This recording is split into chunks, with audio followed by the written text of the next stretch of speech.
Hi, everyone, and welcome to another edition of Stay at Home. I'm Bhaskar Sankar, the editor and publisher of Jacobin magazine. And around 3 times a week since the start of this pandemic, I've been joined by a left-wing thinker who's been explaining an idea for around 30 minutes, and then we've been doing a brief Q&A afterwards. In addition to that, we've been putting out a lot of other great video content. Our only ask for this is purely non-monetary. We want you to, like the words on the screen say, hit subscribe and share the stream. Please press like. This isn't just for vanity. It's how we get the feeds and the video to more people. And we have a really great lineup this week. On Friday, we have Vincent Bevins, who's going to be talking about the history of the left in Indonesia, the anti-communist massacre of the 1960s, the US role in it, and similar acts of just horror and terror perpetuated by the United States during the Cold War. So please tune in for that. Then on Saturday at 1 p.m., we're joined usual with Anne Casper and Michael Brooks for another episode of Weekends. And their guest this week is Julia Salazar, newly reelected to the New York State Senate, longtime friend of Jacobin and a DSA member. So she'll be talking about the results of yesterday's races. She'll be talking about November 2020 and building a socialist left going forward. So how do we not only get electeds in positions of power, but how do we hold them accountable? So these are the things that Julia will be talking about. I'm really looking forward to that. And today, of course, we are joined by Catherine Liu, a professor of film and media studies at UC Irvine and the author of American Idyll, Academic Anti-Elitism as Cultural Critique. So today, Catherine will be taking a very hot take, but a take that is very much within the spirit of Jacobin, which is she'll be critiquing postmodernism. She'll be explaining a little bit of what it is and where it came from, and how it came to represent a negative, defeatist left response to neoliberalism that was really rooted in an intellectual response that was shaped by a context of utter defeat. And this wasn't just a 90s thing. One of the reasons why Jacobin was founded around 10 years ago, I think I came up with the idea in July 2010 and actually launched in the fall of 2010. It was because there was absolutely nothing out there for a Marxist left. Actually, we make fun of sometimes small sectarian organizations, but those were the only organizations actually keeping alive some sort of historical materialist analysis and some sort of socialist worldview. So it was about not only propagating democratic socialist ideas to a wider public, but it was also about preserving and developing Marxist ideas for a new generation, because we felt like there wasn't that space in academia. But thanks to Catherine, thanks to the efforts of our comrades in Catalyst and in other journals, other intellectuals on the left, things are still looking pretty bleak, to be honest, but are better than they were 10 years ago. But without further ado, I'm going to pass it off to Catherine. To everyone watching, please, if you want to leave comments, log in. I will at some point look through the internet comments, which is, thankless and often painful work. But I will cull the very best questions from there, and we'll do a Q&A afterwards for Catherine. So thanks again for joining, and please go ahead.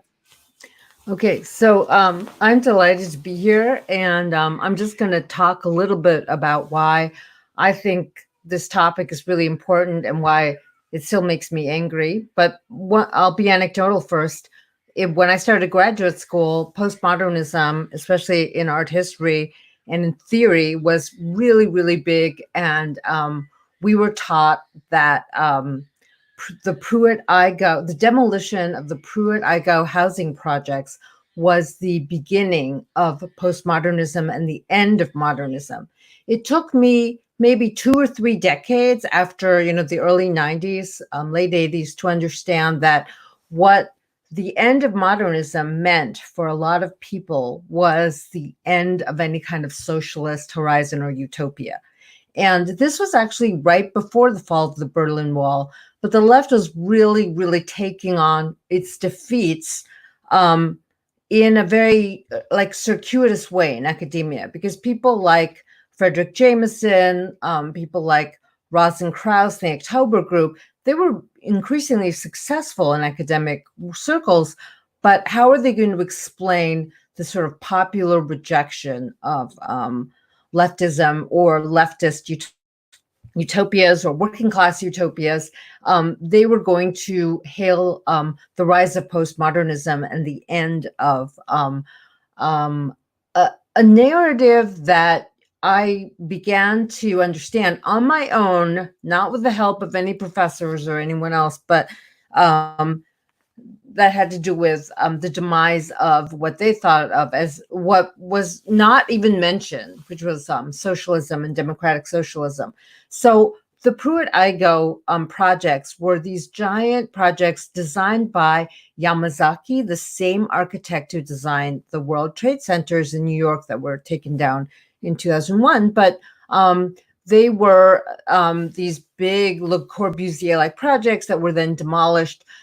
The secret that the kind of history that no one talked about when people casually threw around that was the end of modernism was that these projects were occupied almost 100% by African Americans, working class African Americans of the St. Louis area. So before I talk more about that, we're going to show the clip. But the other thing was that this Bible of postmodernism that, you know, all of us had to read, and I'm going to try to save some of you the pain of reading this book, because I feel like to build socialism, there are many more urgent things that we need to be doing now. And so I want to historicize this in a way so that many of you who are thinking of going to school or who are just like interested in academia, interested in theory, can just frame this and, like, as they say nowadays, like put a pin in it. But Jameson says at one point in the very beginning of this book that postmodernism is a way of historicizing the present. It's like our trying to understand where we are. And this is like, he's publishing this in the late 80s, early 90s. And this is also where he, you know, very famously says, historicize, historicize, historicize. Well, let's do some serious historicization of the end of modernism then, that is hailed by the critics of architecture like Charles Jenks, when they say, oh yeah, Pruitt-Igoe, that was the end of modernism. What we're going to see is this amazing, an amazing clip from an amazing film called The Pruitt-Igoe Myth, which is an actual historicization of that period. So if we could just show a little bit of that, and then I'll go on and talk a little bit more about what that meant when those housing projects were taken down. Okay. These developments are run by the St. Louis Housing Authority. This is a far cry from the crowded, collapsing tenements that many of these people have known. Here in bright new buildings with spacious grounds, they can live. It was a very beautiful place, like a big hotel resort, I'd say. It was like an oasis in the desert. All this newness. I never thought I would live in that kind of a surrounding. What happened? Well, one day we woke up and it was all gone. We pulled up with the moving van. I knew at that point that it was hell on earth. Pruitt-Igoe looks like a battleground. Vandalism and neglect have left fear among the remaining occupants. In the middle 50s, St. Louis thought it had solved its low-cost housing needs, but instead a monster was created. The experiment had gone terribly awry. It was just uncontrollable.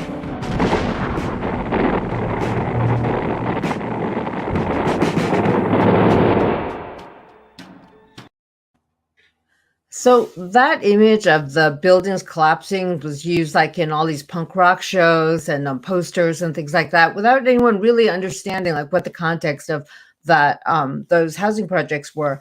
And so you could look at the projects and their projection of a better future as a really important part of the demise of this moment of utopic social housing that came out of modernist architecture that was pioneered in the Weimar Republic in the 20s, in Vienna, on the part of the left. Like the left invented modernist design, and the left invented it as a way of housing people with dignity.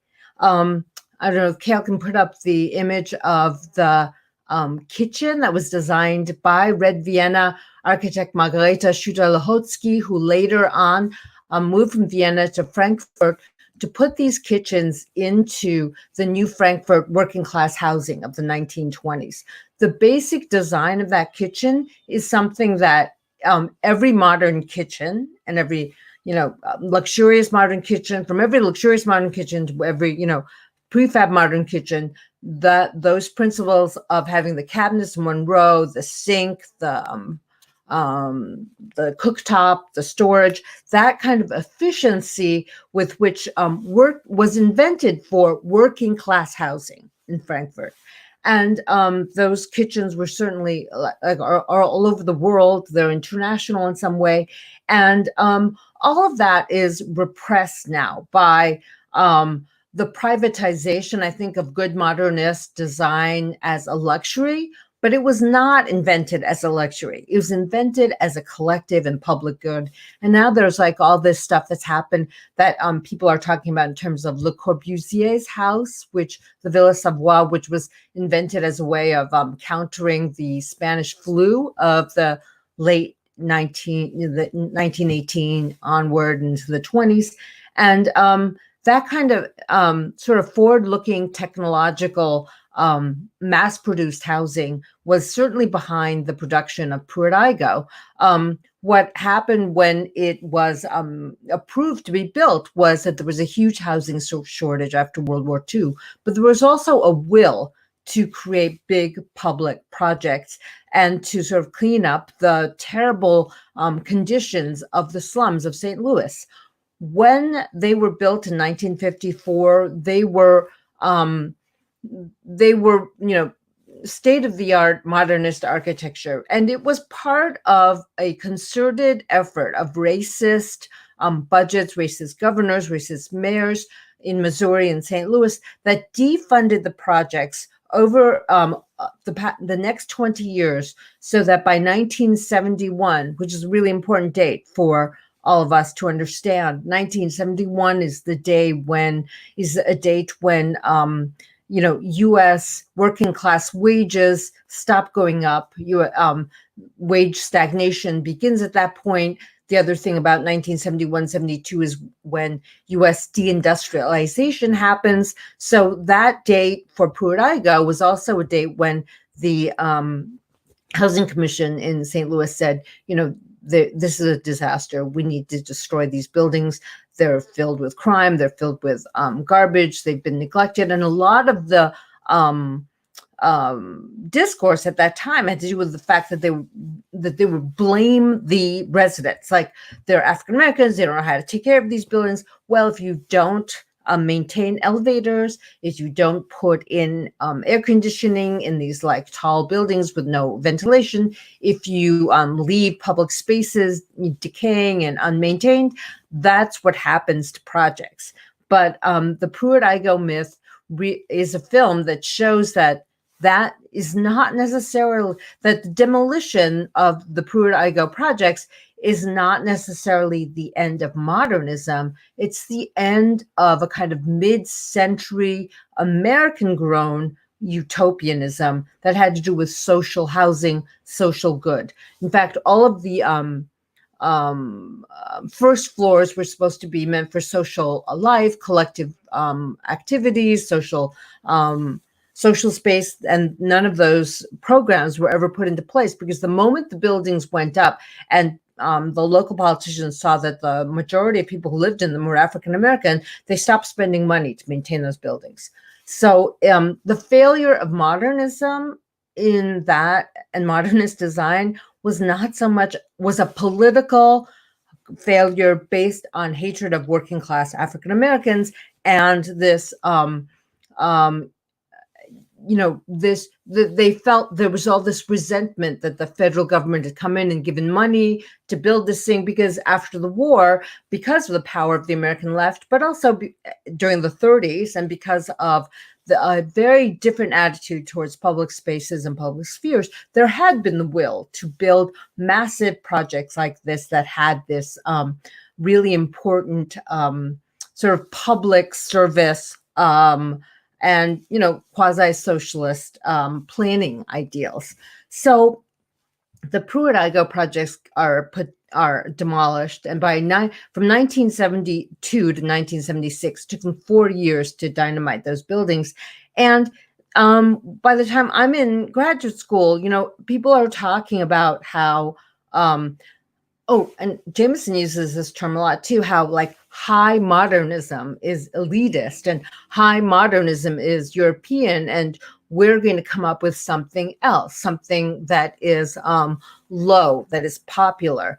And what I think is really disingenuous about that whole attitude towards culture in general, and this kind of cultural turn that the academic left, seeing its political defeats, turned to because it thought in the realm of culture it could remain innovative and viable, was that what it ignored were people on the left writing about culture like Robert Warshaw, who is an amazing cultural critic who wrote about movies, comics, theater, and American popular culture in general. And he was already writing very serious commentary about American popular culture. The Frankfurt School took popular culture very, very seriously. It wasn't as if people did not take popular culture seriously, but postmodernism, with its cultural turn, created a kind of professionalized attitude towards the cultural turn.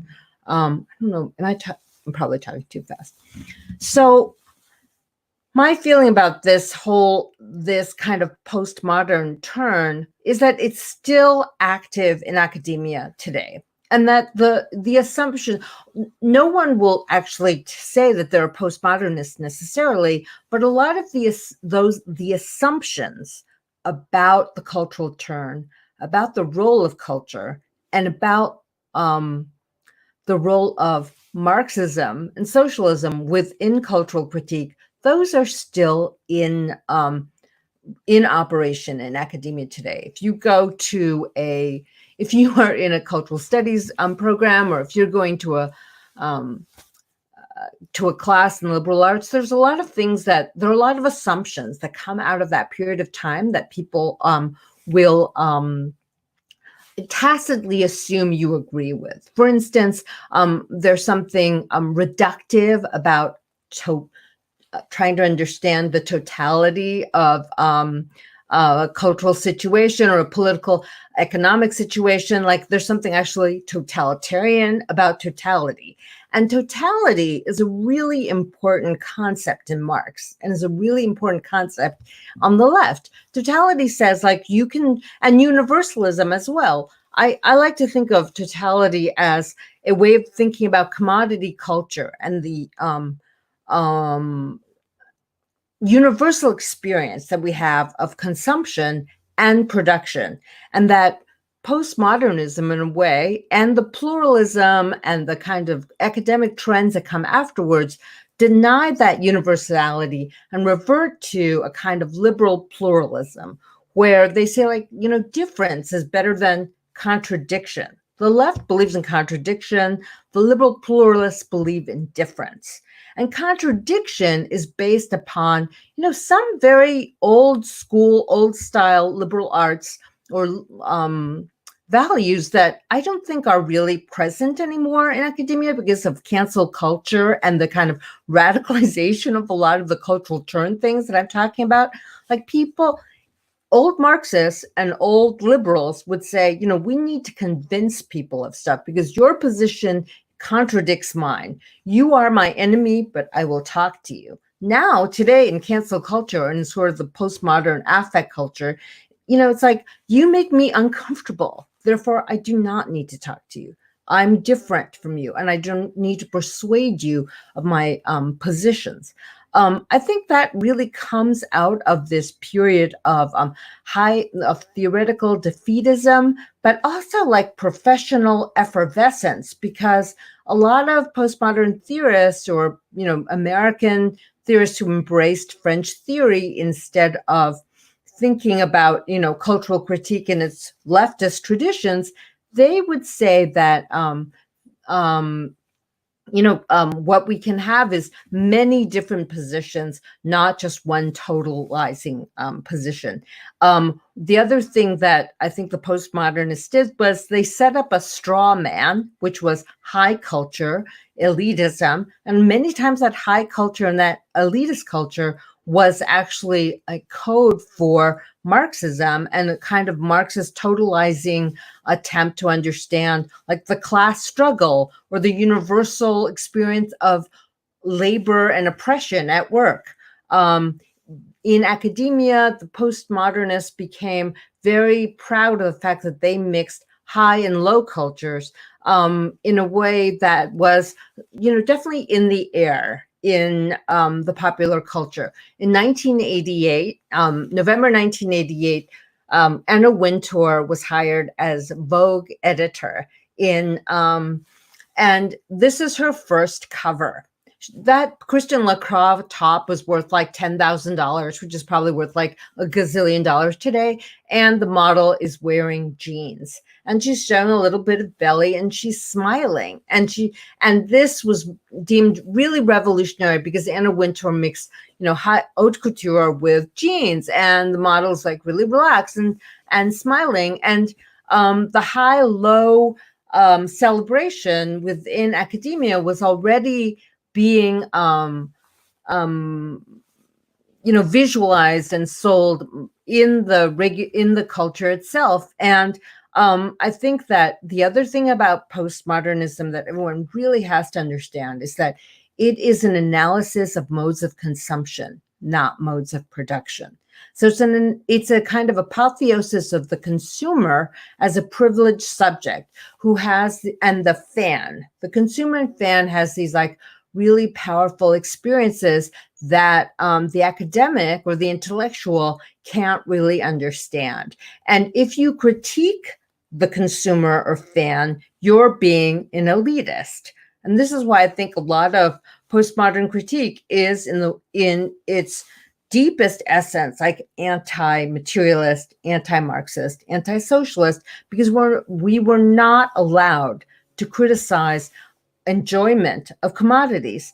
The thing about Warsaw and this left engagement with culture in the 20s and 30s is that he wrote from the point of view of an ordinary person who went to the movies all the time. He was like, I'm not proud of it. I go to the movies all the time. I see trash. I see good stuff. I see bad stuff. And I'm writing about that in a way that is trying to find out like how this culture industry moves me and how I can process this as experience, because the massive quantities of culture for consumption is blocking the ordinary person from experience. That kind of critique was not popular in the 90s, 2000s, and up till today, I think, because what the academic did was they made like a special fetish of the ordinary person. Like they're so special, they're having this special experience, and we cannot criticize it.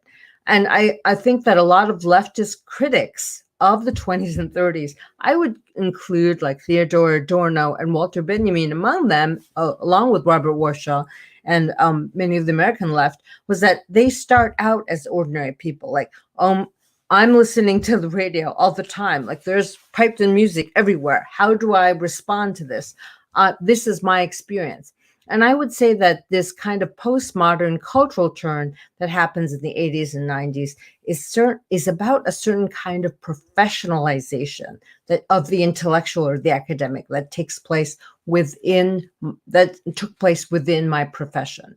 So that we create out of popular culture a specialization that we study with ordinary people and consumers as these very special types of people, fans that have this special knowledge and pleasure that we can't criticize because they are having these experiences that if we criticize them, we're just being elitist with regard to. So I also think that from that point of view, within this kind of proliferation of styles and things like that, the postmodern rejection of these universal principles of form and functionality seems so new in the late 80s, early 90s, because they bring back like out of the streamlined straight lines of modernism, this kind of decorative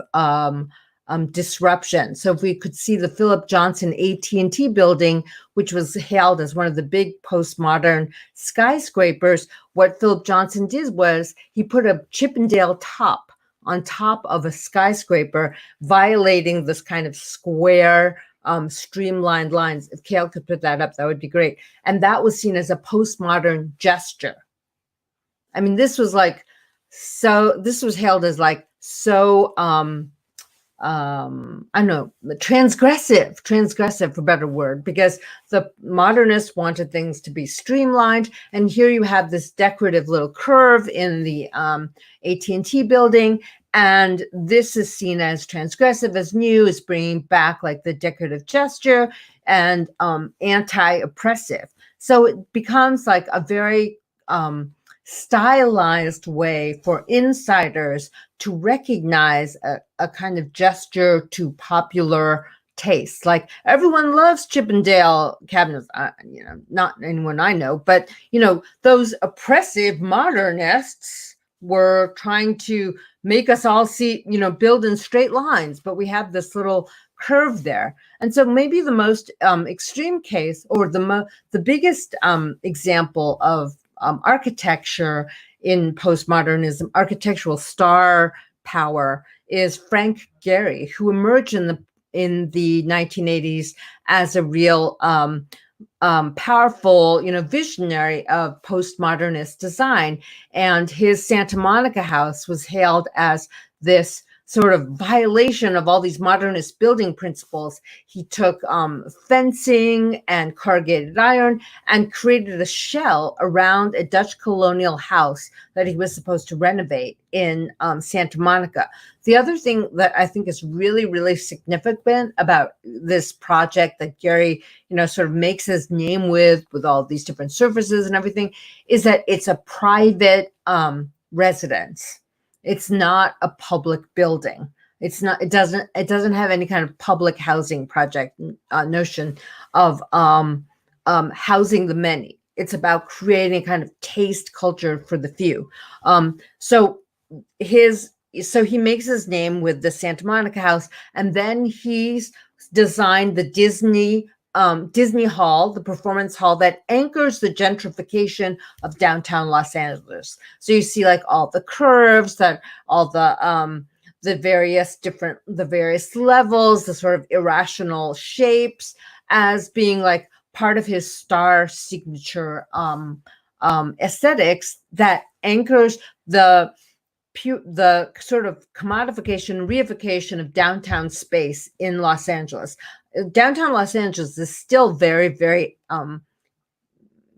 alienating, but the sort of revival of downtown really was anchored around this big privately funded project, that private-public project where the city of LA and private donors were going to create this new, like, monumental classical music hall for people to be able to participate in consuming culture in this area that had once been very scary and, very decimated. Mike Davis has written a great book about gentrification in downtown City of Quartz and the history of Los Angeles.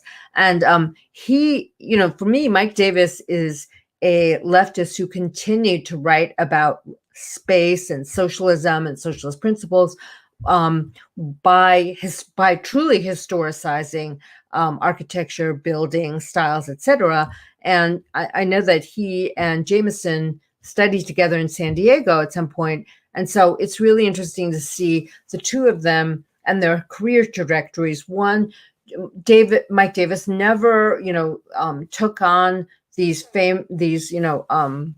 labels of innovation and newness and theoretical sort of transgressive terms that would create the kind of frisson in the academic circles. He just kept writing these really powerful, well-researched accounts of real estate development and the social decimation of public spaces in Southern California. So the other thing that I think is really important about what happens with postmodernism is that it denies the existence of grand narratives. And this is in large part due to this book that Jean-François Lyotard wrote called The Postmodern Condition, which was published in France in the 1970s, then translated into English in the 1980s. And the takeaway from that was, and everyone had to agree with this, was that, we lived in a time where grand narratives do not work any longer. And I think that the grand narrative there was code for the class struggle and code for like a labor-based history of capitalism. So what do we have instead of grand narratives? We have libido. We have, he was very into psychoanalysis. I am too, but not in the way, not as an, opposing force to Marxism. He thought that we had anecdotes, that we would tell small stories, that there was no universal grand narrative of progress, which might be the liberal idea of the grand narrative, where we keep getting better and better, and then, technology progresses. And so he rejected that. But the idea also was that there was no grand narrative about the class struggle that we could talk about in any kind of important way in critique any longer. And it shows like a fundamental misunderstanding of what the class struggle is in leftism in general. The class struggle is not a story of progress. It is a grand narrative, but it doesn't start with like people are bad, then they become better, or things are bad, then things get better. The class struggle is such an important way of thinking about political antagonism and contradiction, and how the interests of the working class are different from the interests of capital. The interests of a worker are different from the interests of the boss. The interest of a consumer is different from the interests of the person who produces the commodity. And that this is a universal experience is really important in Marxism. That's Hegelian, that's undeniable, and that is a really powerful argument. But I think it's really interesting how American academics embrace certain aspects of French theory that were, that offered a promise of overcoming Marxist understandings of history, of political economy, and just as in the case of the Pruitt-Igoe myth, I think in the end, it's very poor scholarship. Like, how could you cannot teach postmodernism now without really understanding the stakes of St. Louis. And Pruitt-Igoe is totally related to what happens in Ferguson with African Americans moving out of inner city St. Louis to second ring suburbs. And yet, and to understand it only as a cultural, aesthetic, gestural phenomenon seemed to be so punk at that time. It seemed to be very defiant. But I think it's poor scholarship too in the long run. But the other thing that I feel really strongly about is that many of these assumptions about that cultural turn, about how culture will liberate us from norms, because if you want to think about it this way, like modernism offered these elitist norms, and postmodernism was going to liberate us from this elitist rationality and into kind of gestural, decorative, ornamental, small story field of freedom. Oh, and play. Oh my God, they love the term play. So I have nothing against play. I just don't feel like it should be academically restrained and professionalized into some kind of weird theoretical obscure term that we can only play with if we're inside this knowledge bubble. So my feeling about why this is still important, why it still gets me angry, is that much of the cultural turn, many of the assumptions that I've talked about, are the ideology of liberal academia right now, even radical liberal academia, or, if you like the term rad libs, they take on this kind of cultural turn and the sort of fetishization of transgression and transgression even of rationality, transgression of modernism and elitism as a kind of fetish that absolves them of really understanding the political and economy of a situation, but it also absolves them of actually having to persuade their interlocutors of their arguments, because this kind of anecdotal, gestural, ornamental performance of professionalism and of academic knowledge is really like insular, and it's not dialogic at all. It doesn't enter into conversation with its other. It doesn't try to fight. It's this kind of assumed consensus that we agree on certain terms. I mean, I'd say like 95% of the time I don't agree with what's going on in academia, but there's so little room for contradiction or debate right now. And no one wants, and that I think really comes out of this postmodern turn. At least in the high liberal period, people believed in enemies and they believed in disagreement. But when postmodernism was introduced with French theory, contradiction itself was seen as like kind of, like old-fashioned, and the postmodernists would embrace difference. And I think that is really like rankles me in the deepest way and is an apologia for capitalism, because you can't actually contradict the logic of capitalism. You can only differ from it or defer it, or create these language games in which you basically deny the possibility of any kind of translatable critique. And I think that from the highlands of Yunnan, if you're a poor Chinese peasant who's sending your kids to the city to work and to be exploited, to the Rust Belt of the United States, the universal experience of coercion and labor and the universality of the commodity form, those are things that cannot be reduced to culture. They are universal experiences. They have to do with industrialization and modernization and uneven development. And there is so much work to be done to build solidarity between that peasant family in Yunnan who feels like they have to send all their kids to the cities to work 16 hours a day, and the unemployed person in the Rust Belt whose family has been destroyed because of deindustrialization and then also exploitative industrialization during the past 50, 60 years. And to deny universality and the grand narrative is to deny the possibility of a Marxist critique. And that's why I think in some ways it was like really well timed for postmodernist and cultural turn, was well timed for the fall of the Berlin Wall, the 1989, the whole sort of demise of socialist dreams. Because if that Pruitt-Igoe represents anything to me, it represents an intellectual betrayal of a socialist horizon and an excuse to embrace like play, ornament, and professionalized personalization. So I feel like I've talked a lot.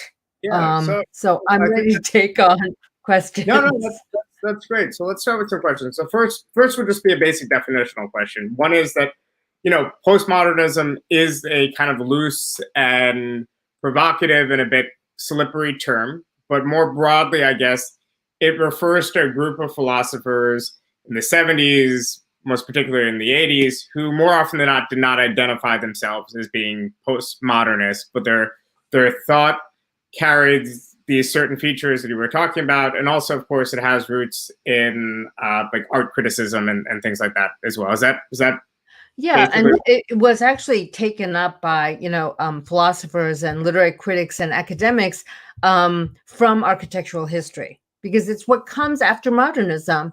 And in America, the rise of postmodernism is really hailed as this moment that comes after 1971, when the Pruitt-Igoe projects were deemed ready for destruction.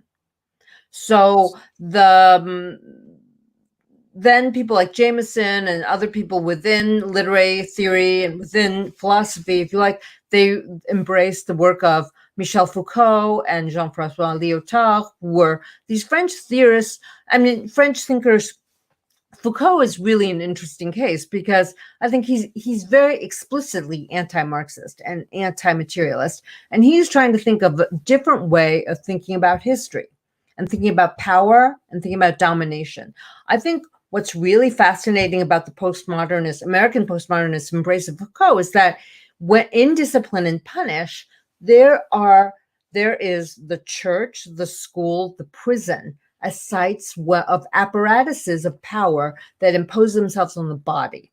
And he's writing about, early modern to modern Europe, right? So like early modern, maybe 15th century to 19th century Europe. By the 19th century in Europe, one of the most powerful sites of bodily discipline is the factory. And Foucault does not write about the factory. And I'm really fascinated. I'm not fascinated. I'm just like appalled. More than appalled, but, still haunted by this idea that this is what Americans got so excited about, is this account of power that doesn't deal with the site of industrial production. And so rather than talk about modernity as being this like progressive, getting better thing, which everyone hated by the postmodern period, because that's like elitist, that's the Enlightenment, and that's colonialist, and we think of progress, liberal progress is really bad. Foucault defines this new form of thinking about human history, which he calls the episteme. Like there are different epistemic breaks in human history. And even in this book, for Marxists, like modernity and industrialization are really important. But in this book by Jameson, he actually says modernization as a process is complete and nature is over. I'm like, complete. By 1991, modernization is complete. It's not complete. It obviously was not complete because of the industrialization of China. That is still ongoing. And modernization, if you want to think about it as a process of industrialization, as a Marxist might, or rationalization of production, that is a process that's still, painfully happening all over the world today. And I also feel like there's a kind of regressive rejection of modernism, of modernization that's taken place on the part of conservatives and on the part of a right wing. That's a return to mythologization and myth and nationalism. And that means that modernization is not complete. We're not secular. We're tribal. We have a lot of people don't believe in science. How did he decide that modernization was complete in 1991? Push back. Well, I definitely agree that there's a reason why Marxists used to use concepts like underdevelopment, and now it's just considered a purely pejorative thing to say. But it's actually, useful to explain processes that are evolving, the continued growth of capitalist accumulation in places like Brazil, China, and India, and elsewhere. I do think, though, there's a caricature of what Marxists think when we say that everything has to look the same and actually has to be secular. Like a traditionalist view can actually continue if it doesn't interfere with capitalist accumulation. So in India, for instance, we could still women can still wear saris in India as they go to the capitalist workplace, right? Mm-hmm. And it might not look, it's exactly like Western capitalism, scare quotes, in its form, but it might look a little bit different because the parts of culture that are allowed to preserve are just the parts that don't interfere with capitalist accumulation. Does that make sense? Yeah, or if you want to say like workplace discipline. Right. There are a lot of differences that you can tolerate if it doesn't interfere with the assembly line. So I guess in sum, a lot of this Marxist criticism of postmodernism is that, the things that the postmodernists are identifying are not actually, in fact, significantly different than the futures of modernity. So in other words, the Marxist framework, and of course it's just a framework, it's not, a scripture of the era of Marx and Engels and Lenin and Kautsky and Luxemburg and the rest, still have explanatory power. Right. Yet increasingly they were just hand-waved away over the course of a decade and a half, right, for no other reason than the political defeat, the contingent political defeat of, right, the left, the labor movement, and its political organs.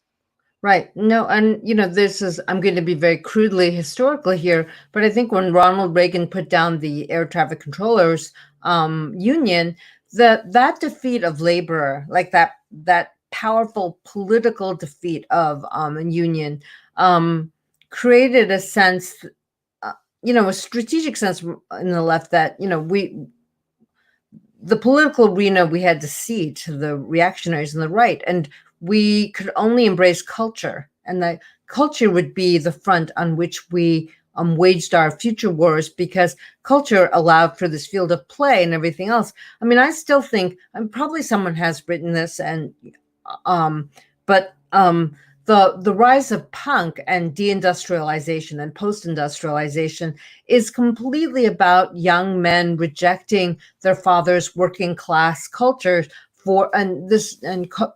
Cale can put this up too, for a kind of aesthetics of transgression.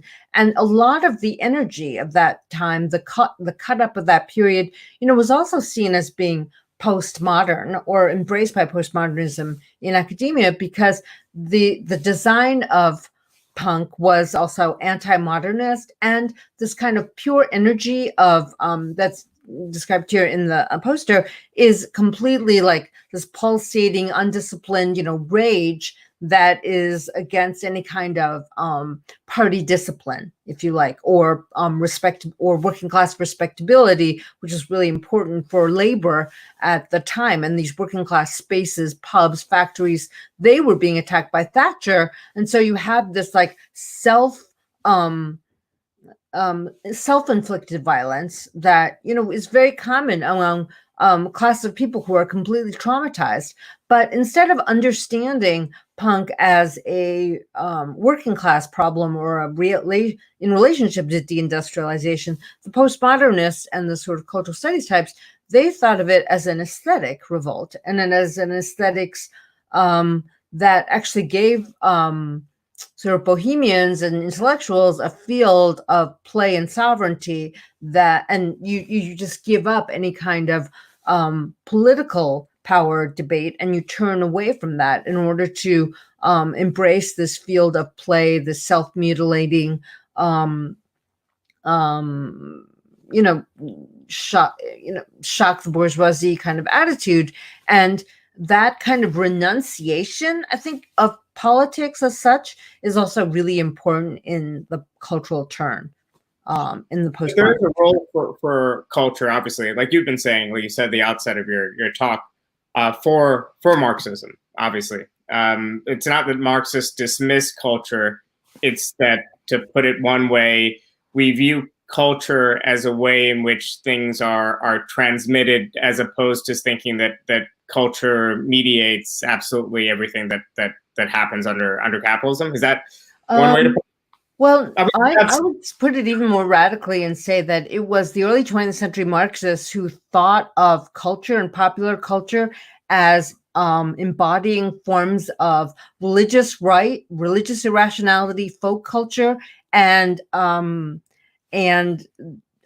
of these really important forms of working class life that were regimented by the urbanization of the working class. And so the culture industry emerges as a really important place to understand like people's need, the deracinated working class and their need for some kind of collective experience. So, in the most degraded forms of commodity culture, you can see like a folk remnant, at least you could see it in the 20s and 30s. I don't know about today, a kind of folk remnant of what like other forms of life might have been, like some utopic idea of what other forms of life might have been. And, Adorno says this and Benjamin says this in different ways, but, the production of culture around that time in popular culture is about preparing the factory worker for his return to the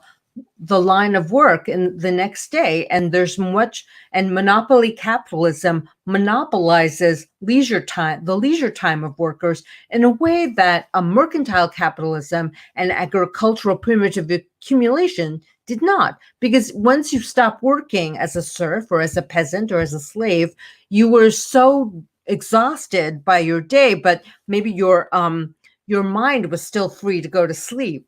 The idea of the culture industry and the 20s and 30s idea from Krakauer to Adorno and Warshaw and Dwight McDonald, of the leftist thinkers of the United States, was that in industrial capitalism and monopoly capitalism, when you punch out, your day is not done. Your work for capitalism is not done. You have to consume. And that empty space of consumption is going to be filled with the commodity. And the commodity is this kind of, I like to think of it, I mean, we can't escape it, but it is this like dissolving force that brings us together, but it's like acid bath against solidarity. And so I think social media is a great example of how that social media offers us this leisure space for us to return to work in the deindustrialized workspace of the personal computer, but it also, it makes us feel connected to the outside world, and it is like an acid that dissolves any possibility of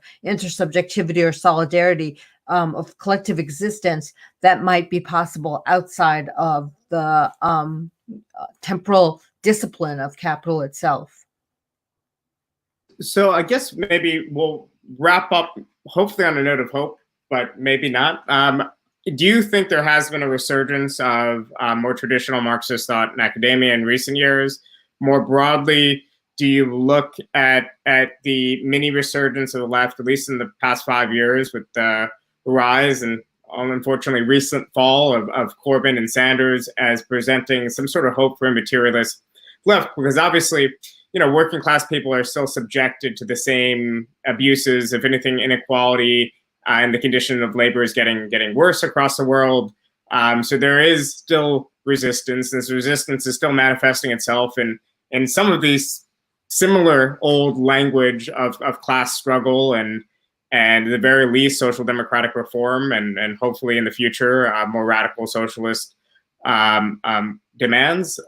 Is there reasons for optimism on the intellectual front as well? I mean, I think the Sanders campaign, the Corbyn campaign were great signs of hope. I don't know about what is happening in academia necessarily, because I think that with all the austerity budgets and everything else, there's more and more thought conformity, more and more terror on the part of young academics to dissent with regard to a lot of the cultural consensuses that that I've tried to talk about a little bit.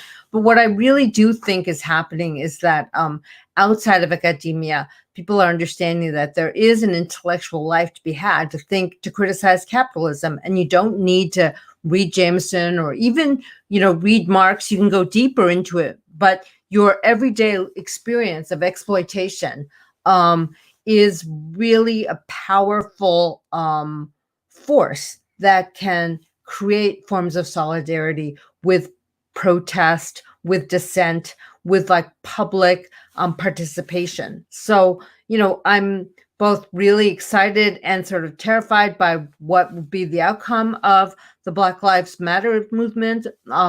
I was really heartened and then, in despair about the Bernie Sanders campaign, but all of these like extra academic spaces where outside of academia, people are thinking really seriously about Marxism again, about critique again, about negativity again, and negativity as a space for solidarity. And that to me is extremely hopeful. In my lifetime, I've never seen this kind of effervescence where socialism itself becomes like such a powerful word in the public sphere. I mean, it's still not. People are still terrified of it, or people ignore it, or people are like, oh yeah, you're that, and I'm into astrology or something. I'm like, no, that's not what I mean. But yeah, in the language of like, I feel seen, right? We're being seen again. I'm being a little bit silly, but socialism is seen again as a possibility, as a desirable collective enterprise that we can work on. I cannot tell you how awful it was during the last days of the Cold War when people were just like, you know what, that's a failure. That's really bad. Yeah, we need to move on. We need to move on from socialism. Oh, how bad. It was, it collapsed. The Soviet Union collapsed. There's no hope of solidarity. It's all about, self-interest now in pursuit of, the next dot-com bubble or the next identity or the next, sort of new theory or something like that. And I think there's a lot more skepticism about that in general. Within academia itself, I feel like the urgency of popular education is not felt yet. The idea that we as professors or graduate students are in actual solidarity with public school teachers, with public workers, that has not been felt yet. The structures of professionalism and hierarchy are so extreme, and the fewer resources intellectuals have, academics have, the more conformist they become. But the possibility now, and I see this as an incredible thing because I didn't see this ever before, is that you can be an intellectual of the left and an activist and not hide in an academic institution. That's how I felt when I was growing up. I was like, oh my God, I'm completely fucked if I, have to live outside of a world where I can criticize things. I have to hide in academia. I have to, just pay my dues and be quiet because nobody agrees with me. And this is like some kind of, I was born in the wrong time, wrong place, something happened. And now I feel like there's this emboldened new generation. Jacobin plays a really important role here where you can say, you know what, I can read this stuff. I can have these insights. I can be a critic. I can participate in leftist culture. And I don't have to sell my soul to tenure. I don't have to sell my soul to the PhD. I don't have to read a book and be subtle and nuanced and, conform to the political agenda of the moment. I'm not going to make fun of all of that stuff because whatever, but I'm not into the identity parsing. I'm not into the new etiquette of HR oriented identity politics.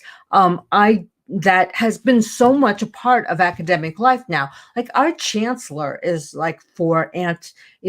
for Black Lives Matter. He's come out against anti-Black racism. The whole structure of academic authority is so deeply imbued with this kind of liberal, neoliberal ethos. And I think that people who are, trying to survive right now are more anti-authoritarian on the left than they ever have been. And I hope that is maintained.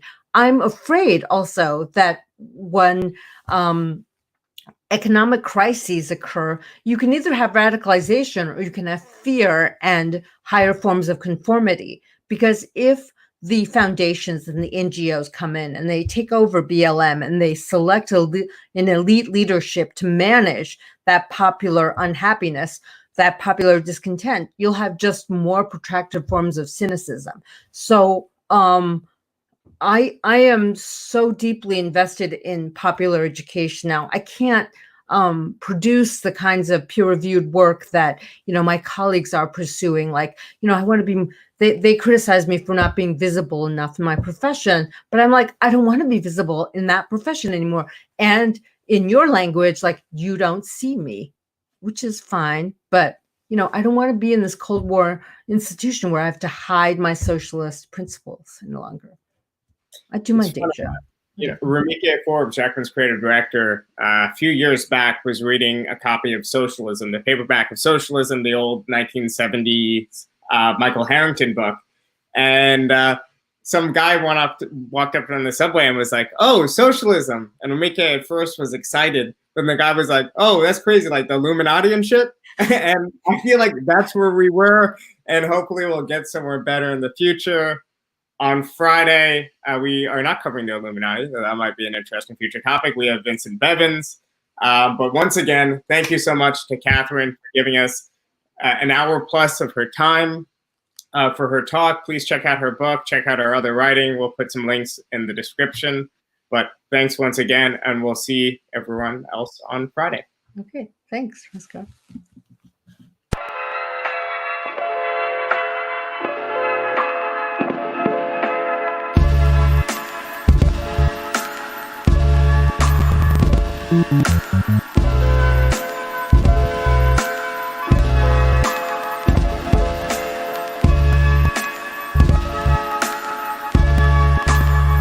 Thank you.